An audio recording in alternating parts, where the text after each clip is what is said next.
தமிழ் வணக்கம். வாழ்க வளமுடன், வாழ்க வையகம். இயற்கையை போற்றுவோம், இன்பமாக வாழ்வோம். ஒவ்வொரு மனிதனின் தலையாய கடமை இயற்கையை பேணுதல். அவற்றின் வரிசையில் நாம் இன்று இயற்கையை பேண கையில் எடுப்பது ஜிபி, அதாவது குரு பஞ்சகவ்யம். தயாரிக்க முக்கியமான பொருள் துத்தி இலை, இயற்கை உரம். குரு பஞ்சகவ்யம்னா இயற்கை உரம். அடுத்து பார்த்திங்கன்னா சோற்றுக்கற்றாழை. இதுவும் எல்லா இடங்களிலும் கிடைக்கக்கூடிய ஒரு தாவரம்.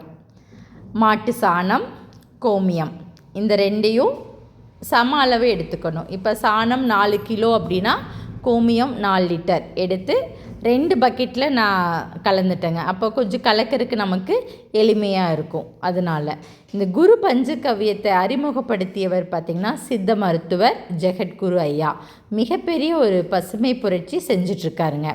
மருத்துவத்திலையும் மிகப்பெரிய ஒரு மாற்றத்தை கொண்டு வந்திருக்காரு. சித்த மருத்துவத்தில் திருப்பி பசுமை புரட்சியில் அதிக மகசூல் எடுக்கக்கூடியதான் குரு பஞ்சகவ்யம். இந்த கரைசல் பார்த்திங்க, இது நாட்டு சர்க்கரை.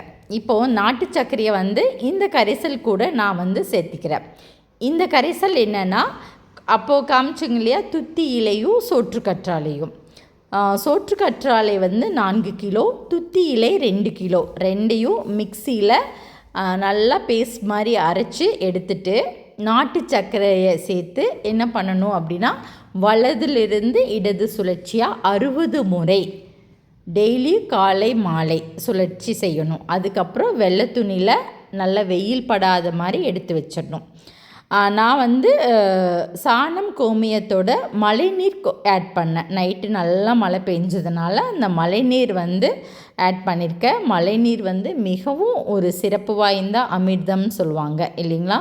இதை அதுக்கப்புறம் ஒரு வாரம் கழித்து இதை இது கூட நம்ம தண்ணீர் ஆட் பண்ணிவிட்டு அதுக்கப்புறம் வயல்வெளியில் செடிகளுக்கு மண் வழியாக, அதாவது வேர் மூலமாகவும் நீங்கள் கொடுக்கலாம், இலைகளுக்கும் கொடுக்கலாம். இலைகளுக்கு கொடுக்கும்போது பூச்சிக்கொல்லிகள் வராது. நல்ல மகசூல் எடுத்திருக்காங்க.